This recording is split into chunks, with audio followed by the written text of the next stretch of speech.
There's a question that most people avoid for their entire lives. Not because it's complicated, because it's dangerous in a very specific way. The question is simple. How much of who you are did you actually choose? Not in the small sense. What you wear, what you watch, what you say you believe when someone asks. In the deep sense, your values, your sense of right and wrong, your idea of what a good life looks like, your beliefs about what you deserve, what you're capable of, what's even possible for someone like you. How much of that did you actually arrive at yourself through genuine thought and genuine experience? And how much of it did you simply absorb from your family, your culture, your religion, your education, the people whose approval you needed when you were young enough that you couldn't yet tell the difference between what they wanted you to believe and what was actually true? Friedrich Nietzsche asked this question more relentlessly than almost anyone in history, and he found something most people don't want to find when they ask it honestly. Most of who we think we are was never actually chosen. It was installed. I want to be careful here because Nietzsche has a reputation that gets in the way of actually understanding what he was doing. He's been associated with cruelty, with the idea that strength should dominate weakness, with some of the worst political movements of the 20th century. Movements that twisted his words into something he explicitly despised. That's not who he actually was. If you read him honestly, what you find is something almost the opposite of cruel. You find someone obsessed with honesty, with the specific, demanding, unglamorous honesty required to look at your own beliefs and ask, is this actually mine? Or did I just inherit it and never question it? That's the whole project, not domination, not contempt for the weak, just an unrelenting insistence that most people are living lives built on borrowed values they never examined. And that examining them, actually examining them, not just performing the examination, is one of the hardest and most important things a person can do. Let me make this concrete. Think about something you believe very strongly, a moral position, a sense of what's right, something you'd defend without hesitation if someone challenged it. Now ask yourself, where did this belief come from? Not in the abstract sense. Specifically, who taught you this? What environment made this feel obvious, self-evident beyond question? For most beliefs, if you trace them back honestly, you find a source. A parent who modeled this, a community that reinforced it, a culture that treated this as simply how things are, without ever presenting it as one option among many. This doesn't make the belief wrong. Some inherited beliefs are genuinely good ones. The point isn't that everything you absorbed is mistaken. The point is that you absorbed it. You didn't choose it the way you'd choose something after genuinely weighing the alternatives. And there's a difference between a belief you hold because you examined it and decided it was true, and a belief you hold because you never seriously considered that it might not be.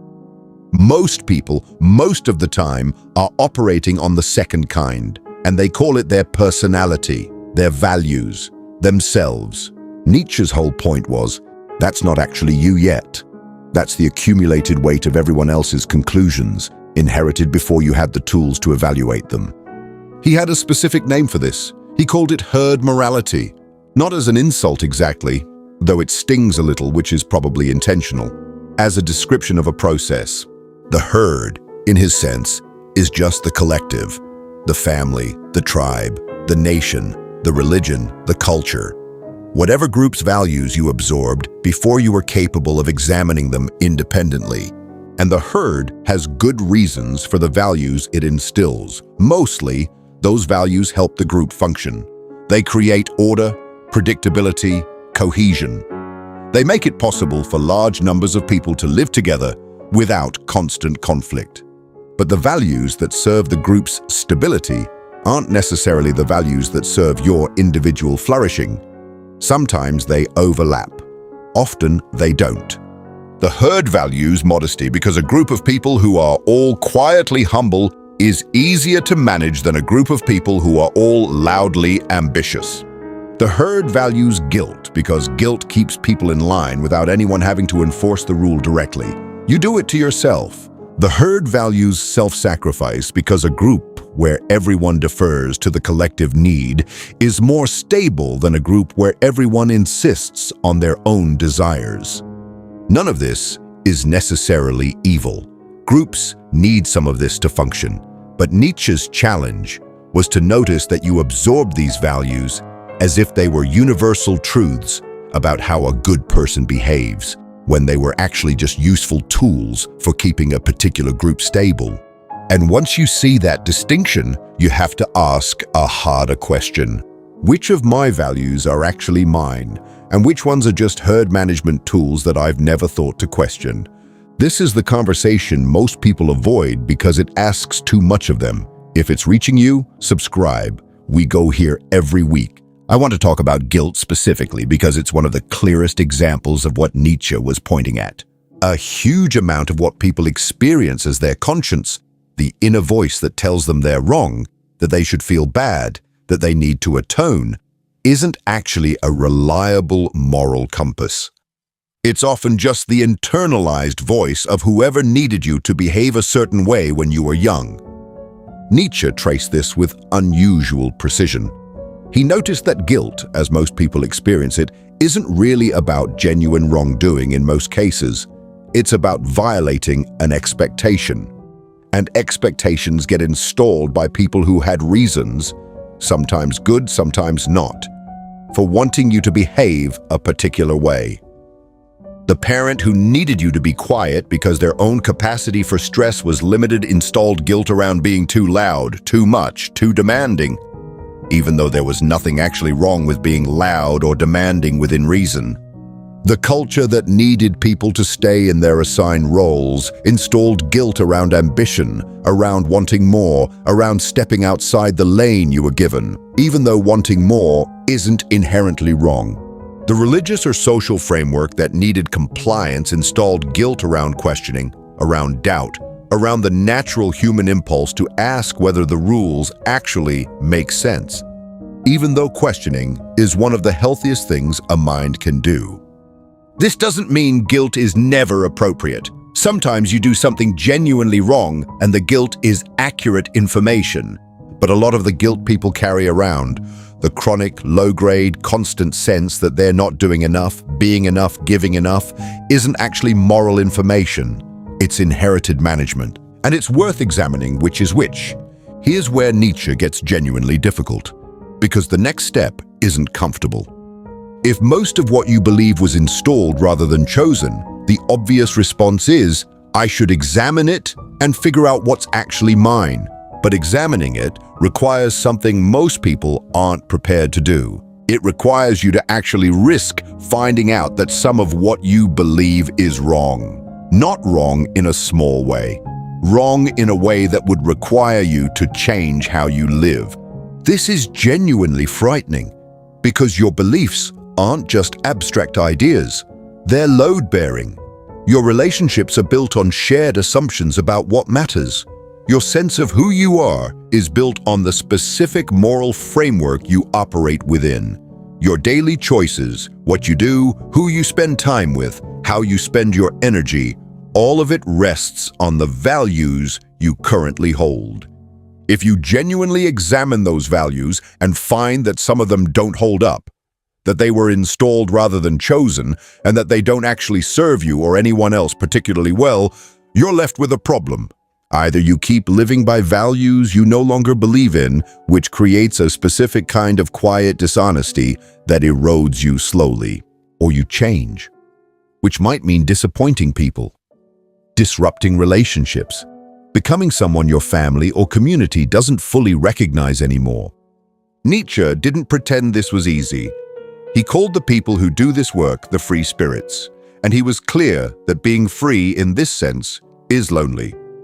Most people around you will still be operating on inherited values they've never examined, and watching you do something different will make some of them uncomfortable. That discomfort is real, and it's the actual price of the work, not a sign you're doing it wrong. I want to talk about the specific moment this usually shows up. It's rarely a calm, deliberate decision to start examining your values. It's usually triggered by something that doesn't fit anymore. A situation where you do the thing you were taught to do, be modest, be agreeable, defer to the group, and it produces a result that feels deeply wrong. Not wrong because you broke a rule, wrong because following the rule cost you something that mattered. Or a moment of genuine desire, wanting something specific, wanting it clearly and without apology, that immediately gets followed by a wave of guilt you can't quite justify when you look at it honestly. Why exactly is it wrong to want this? What rule am I actually breaking? Or am I just breaking an old, unexamined expectation that was never actually about right and wrong? Or watching someone else live by a different set of values, someone who seems to operate with a kind of ease and confidence you don't have, and feeling a complicated mixture of judgment and envy. Judgment because some old, installed voice says they're doing it wrong. Envy because some part of you suspects they might actually be doing it right. These moments are uncomfortable because they reveal the gap between the values you've been operating on and something truer that's trying to surface. Nietzsche would say, "Pay attention to that discomfort. It's not a sign that you're failing morally. It's a sign that the inherited framework is cracking and something more honest is trying to get through."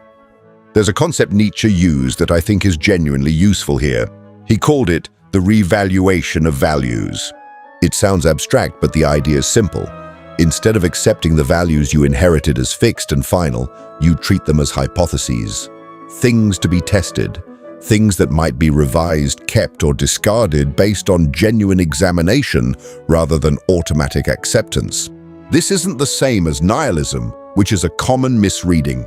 Nietzsche wasn't saying nothing matters or that all values are equally arbitrary and meaningless. He was saying the opposite in a way. He was saying that values matter enormously, too much to simply inherit without examination.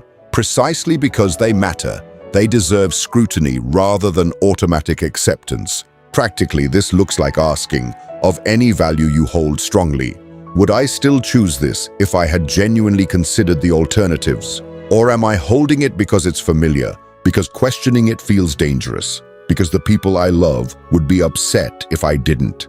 Some values will survive this examination intact. You'll look at them honestly and find that yes, this is actually mine. I'd choose this even starting from scratch.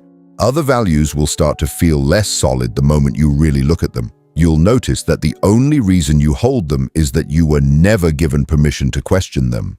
The revaluation isn't a single event. It's an ongoing practice, a willingness to keep checking, periodically, whether what you believe is still actually true to you, or whether it's calcified into something you maintain out of habit rather than conviction.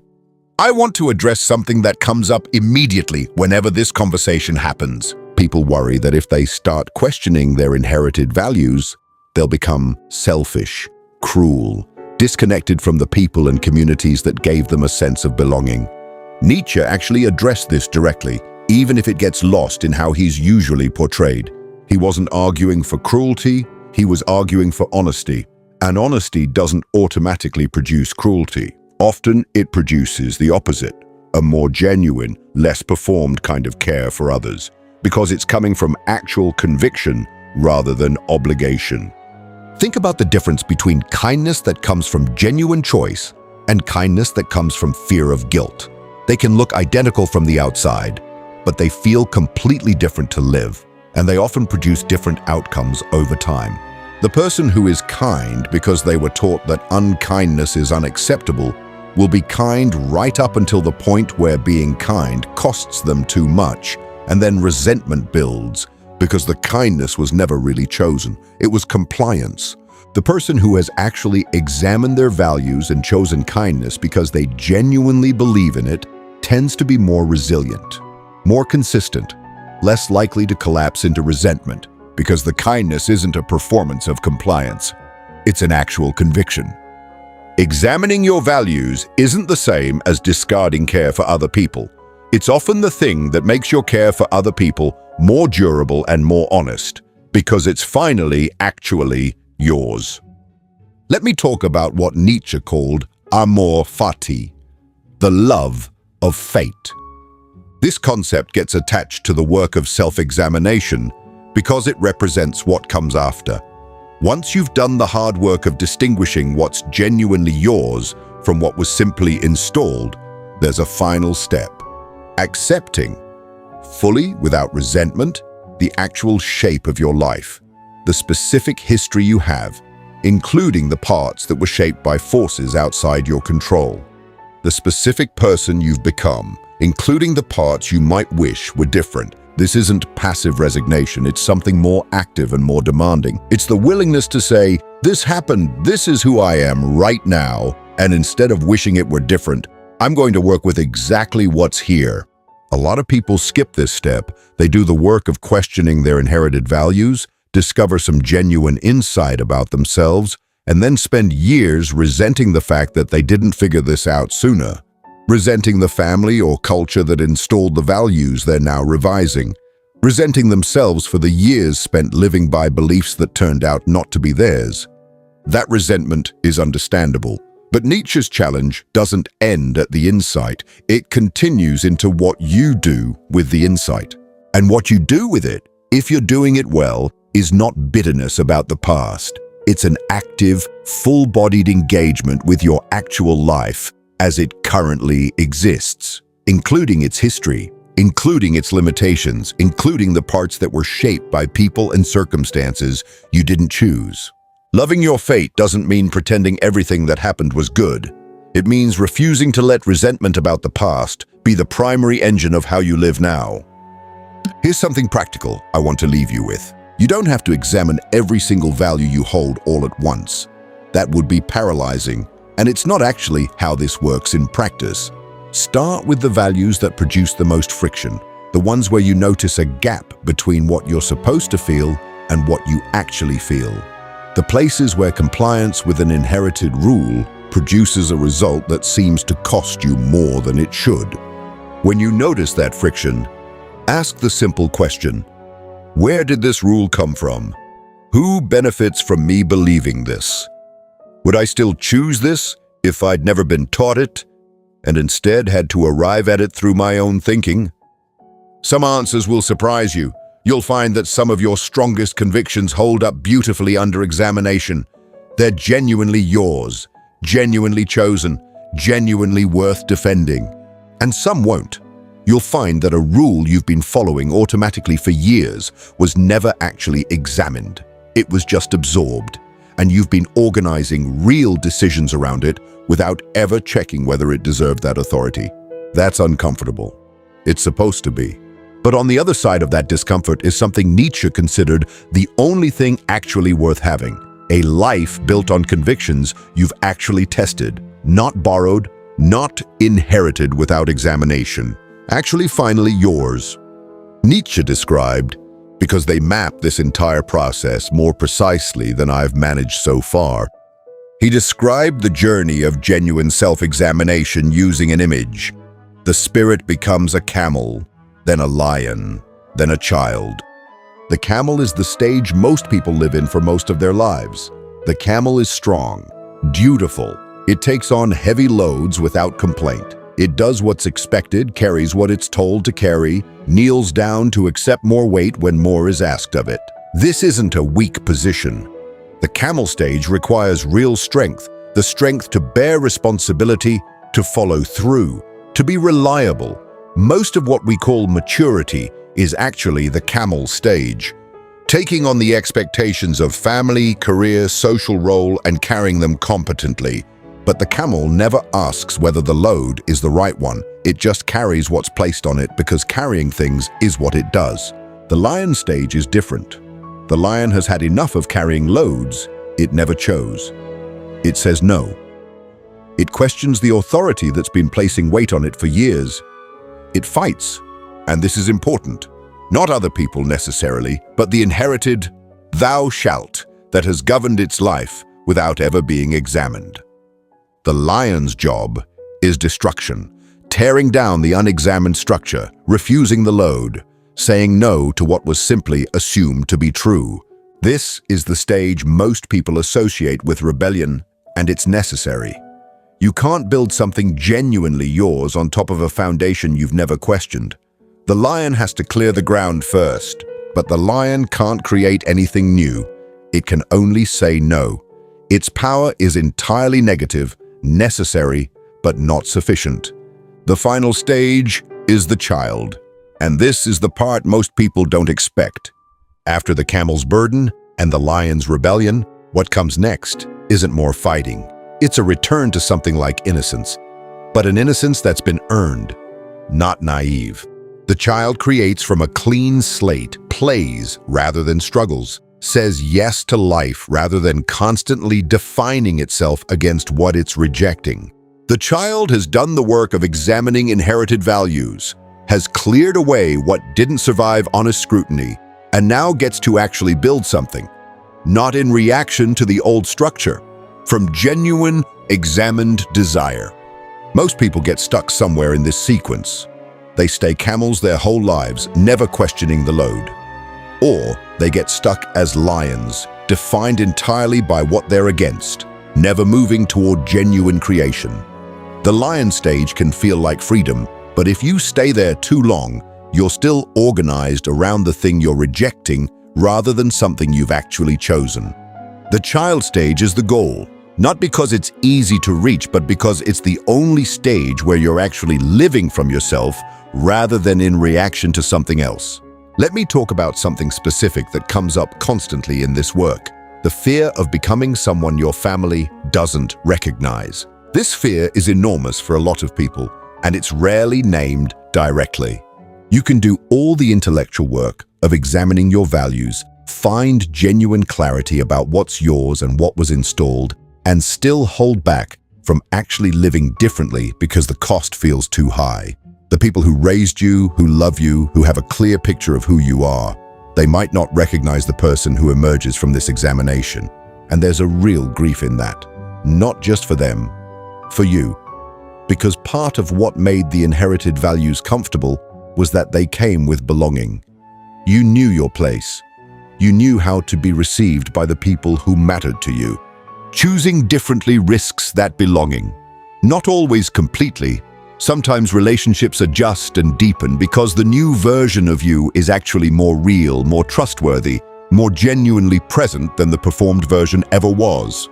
But sometimes the adjustment doesn't happen. Sometimes the people who love the old version genuinely struggle with the new one. Sometimes the relationship changes in ways that involve real loss. Nietzsche didn't pretend this cost wasn't real. He lived it himself. His relationship with his own family and community was genuinely strained by the direction his thinking took him. He wasn't writing from a position of having figured out how to do this without cost.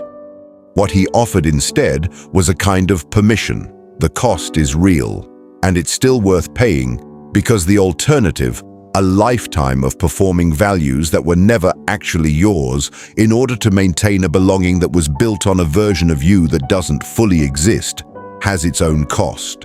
Quieter, slower, but just as real, and arguably worse, because it accumulates invisibly over an entire life rather than arriving as a single, nameable loss. Here's something about strength that I think gets misunderstood when people first encounter Nietzsche. He talked about strength constantly, and it's easy to hear this as physical dominance or social power or the ability to win against other people. That's not what he meant, at least not primarily. The strength he was actually pointing at is the strength required to be honest with yourself when honesty costs something. The strength to look at a belief you've held your whole life and admit it doesn't hold up. The strength to disappoint someone you love because what they want from you isn't actually compatible with who you've discovered yourself to be. This is a much harder kind of strength than physical or social dominance. It's entirely internal. No one else has to witness it for it to be real, and often no one else does witness it. It happens in the quiet, private moment of choosing honesty over comfort.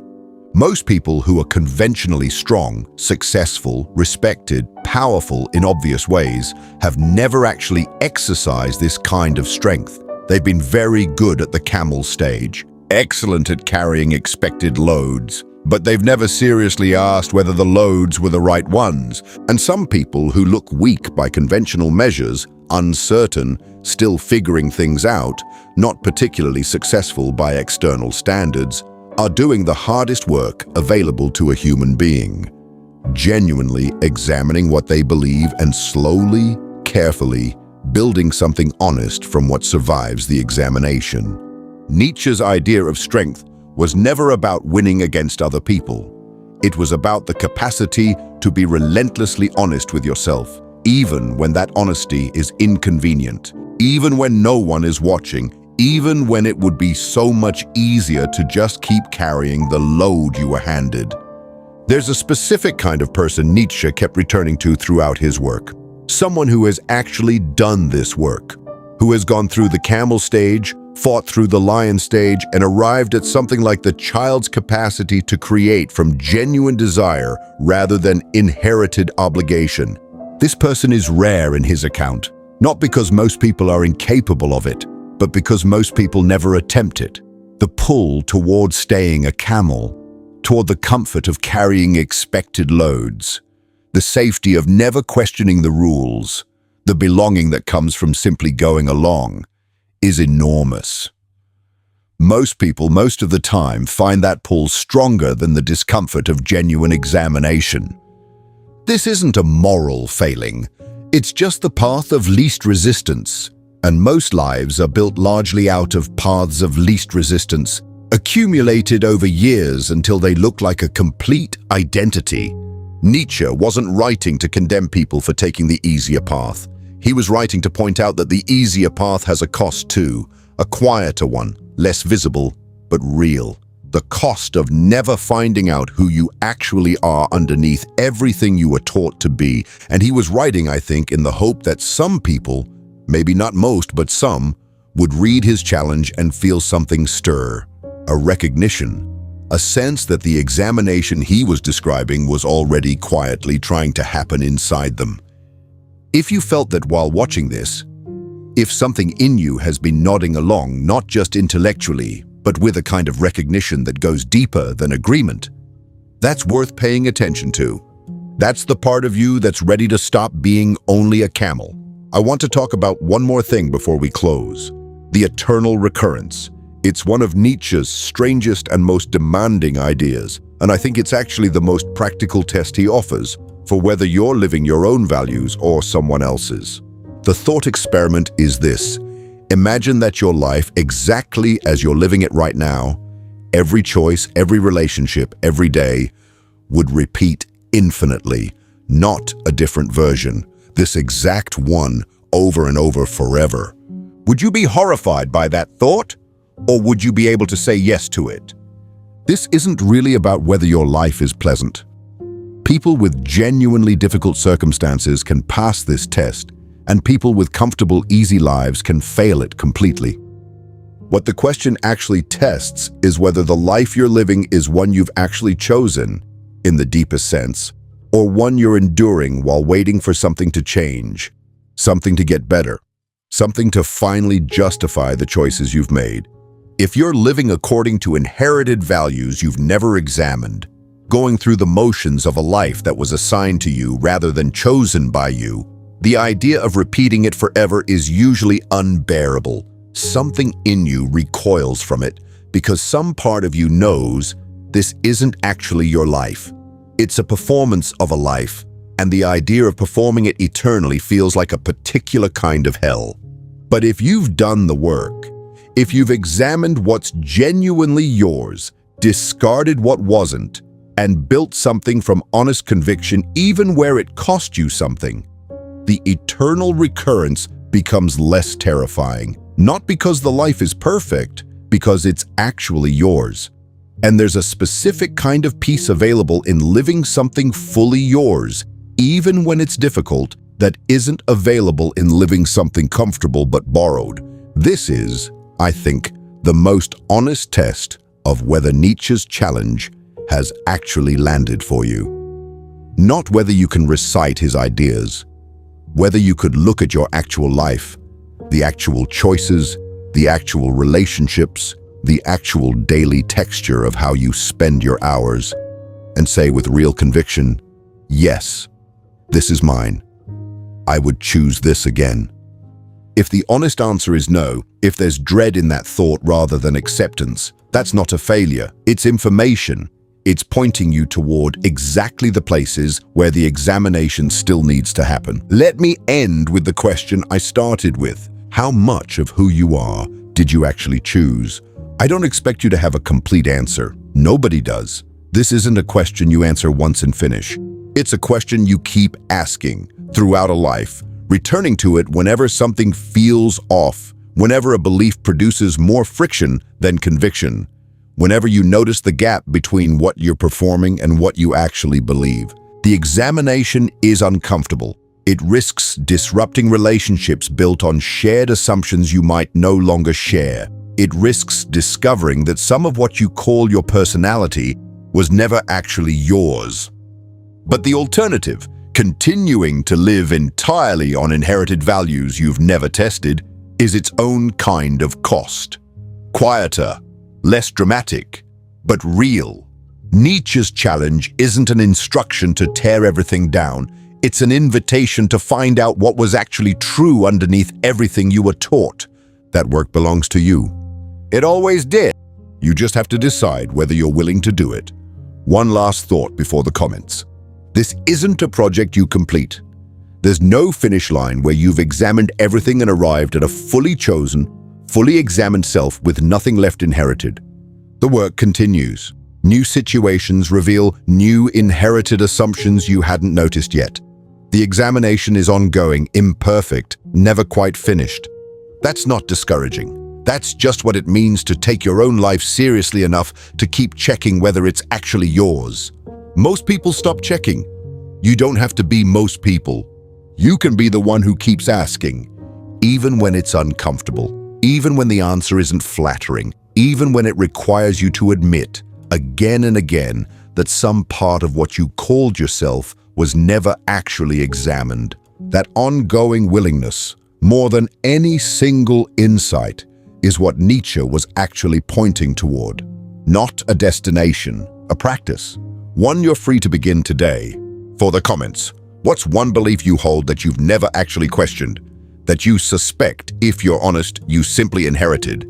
Name it. You don't have to resolve it, just name it. I'll see you in the next one.